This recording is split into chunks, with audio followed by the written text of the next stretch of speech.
Hola, bienvenidos a este nuevo episodio de Historia con Chayito. El día de hoy estaremos hablando un poquito sobre la historia de los franciscanos aquí en nuestra ciudad, sobre todo pues porque es el mes de octubre y ustedes saben que el día 4 es la festividad pues del santo patrono que es San Francisco. Ustedes saben que los franciscanos van a llegar aquí a la Nueva España, algunos de ellos pues desde que llega Hernán Cortés. Sin embargo, ya después de la conquista de Tenochtitlan y ya la fundación y la creación de la Ciudad de México y de la Nueva España, pues estos franciscanos se van a dedicar a regarse por todo el territorio novohispano para comenzar con el proceso de evangelizador. Fueron pues los evangelizadores por excelencia, van a ser los primeros. Y aquí a estas tierras va a llegar ya como a mediados del siglo XVI, más o menos, un franciscano llamado Fray Juan Lozano, apodado Gallina, porque decían que él protegía siempre a los indios como una gallina a sus polluelos. Fray Juan Lozano se va a dedicar pues a evangelizar toda esta zona y él va a estar viviendo en el hospitalillo de Guatzindeo, que ahorita pues se encuentra en tierras de propiedad privada. Y fíjense que en este hospitalillo pues es en donde se va a encontrar años después a Nuestra Señora de la Luz, que en ese momento pues era una Inmaculada Concepción. En este hospitalillo, las funciones que tenía o las actividades que se llevaban a cabo era pues continuar con el proceso de evangelización, darles asistencia espiritual y material a los indios, porque muchas veces se les ofrecía hospedaje, comida, también se les atendía pues de algunas enfermedades que ellos pudieran tener o cualquier otro padecimiento, y ahí es donde van a tener a esta imagen religiosa que pues va a ser una pieza fundamental para la historia de nuestra ciudad, que más adelante también estaremos hablando de eso. Sin embargo, ya hacia finales del siglo XVI, Fray Juan Lozano fallece, el hospitalillo se viene abajo y pues ya queda prácticamente abandonado. Ya en el siglo XVII, más o menos para 1630, ya estaba aquí en lo que es Salvatierra, lo que es el templo de la Tercera Orden o que nosotros conocemos como San Antonio. Y todavía no se fundaba la ciudad, algunos años después pues es la fundación, pero ya era la congregación pues de San Andrés Chochones. Entonces por eso ya estaba este templo que va a ser el primero que tuvo Salvatierra, incluso aún antes de lo que nosotros conocemos como San Francisco, que pues es el templo que está a un lado de dimensiones mayores.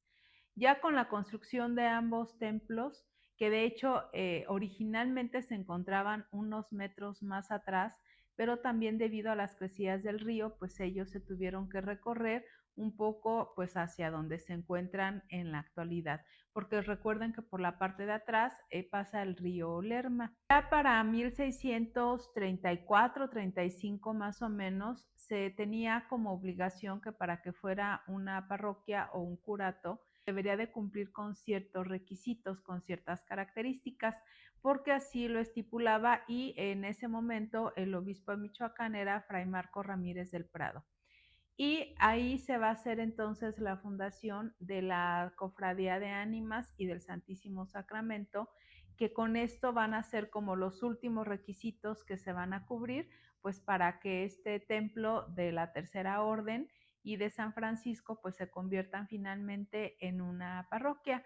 Ya posteriormente se funda la ciudad y habíamos comentado en episodios anteriores que precisamente ahí es donde se va a hacer la misa de acción de gracias ese 1 de abril, cuando se recibe la noticia y la cédula de la fundación de nuestra ciudad en 1644. Unos años después, ya fundada Salvatierra, más o menos como en 1659, se van a comenzar los trámites para la reconstrucción del templo. ¿Por qué? Pues porque eran de materiales perecederos. Primero se va a iniciar el convento que está dedicado a San Buenaventura, no sé si ustedes lo sabían, y posteriormente ya tanto el templo de San Francisco como el de San Antonio.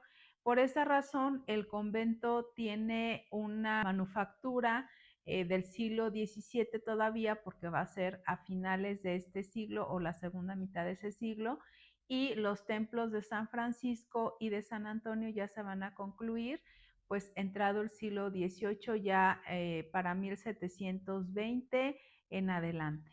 Algunos autores mencionan incluso que se va a concluir hasta 1747. Independientemente de cuándo se terminó, el año exacto, pues bueno, ya va a ser en la primera mitad del siglo XVIII y va a seguir funcionando como parroquia. De hecho, ahí pues todavía existe la pila bautismal porque en el año de 1767 se va a hacer la secularización del curato.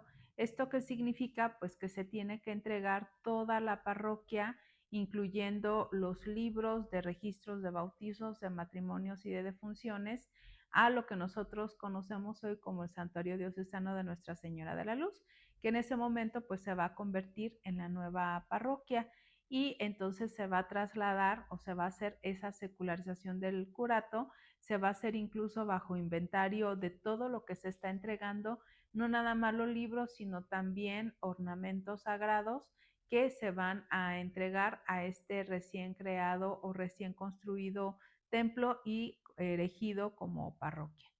San Francisco entonces va a continuar pues funcionando. Ya para el siglo XIX, recuerden ustedes todos los conflictos que se van a dar desde, por ejemplo, lo que va a ser el inicio de la independencia y posteriormente con las leyes de reforma y con la ley Lerdo, pues el edificio va a ser fraccionado. ¿Cómo se va a fraccionar? Todo lo que va a ser la huerta va a ser desamortizado, va a ser lotificada y vendida y también una parte del convento.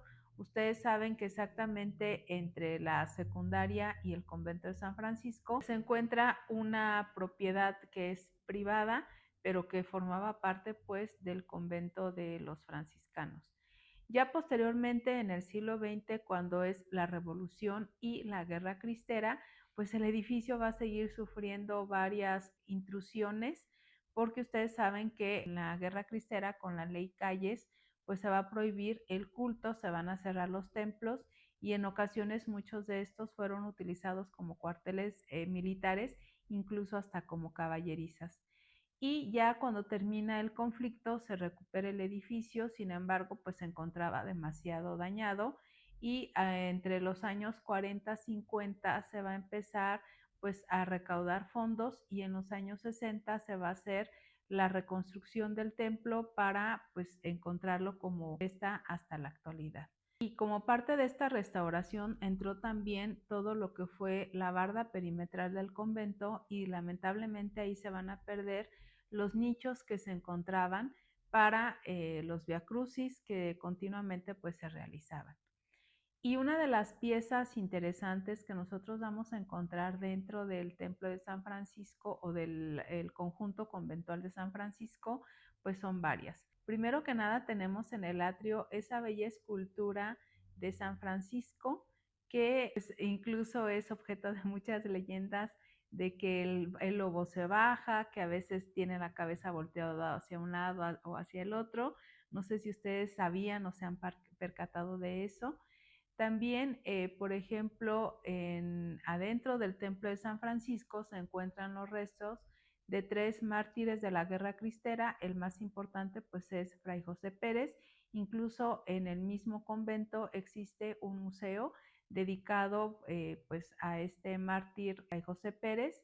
Y también pues ahí podemos encontrar en la sacristía recién restaurado, tiene apenas un año, la bella imagen del Señor de las Tres Caídas que más adelante estaremos hablando también de este tesoro virreinal que tenemos en nuestra ciudad. Si te ha gustado este episodio, compártelo, esperamos tus comentarios, dale me gusta y nos vemos en el próximo episodio.